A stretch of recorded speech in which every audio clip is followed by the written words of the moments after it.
Right big breaking news చూస్తున్నాం. ముఖ్యమంత్రి చంద్రబాబు సొంత జిల్లా చిత్తూరు మామిడి రైతులను దారుణంగా మోసం చేశారని వైసీపీ నేత మాజీ మంత్రి రోజా తీవ్ర స్థాయిలో ధ్వజమెత్తారు. రైతులకు చెల్లించాల్సిన సుమారు 540 కోట్ల బకాయిలను వెంటనే విడుదల చేయాలని ఆమె డిమాండ్ చేశారు.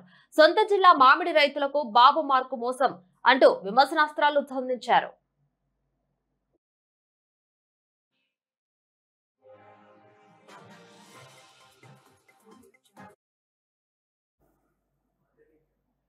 మోసానికి మారుపేరు చంద్రబాబు. నమ్మిన వారినే మోసం చేయడం ఆయన ప్రత్యేకత. ఎన్నికల్లో ఓట్ల కోసం హామీలు ఇచ్చి అధికారంలోకి వచ్చి నమ్మి ఓటేసిన ప్రజలను మోసం చేశారు.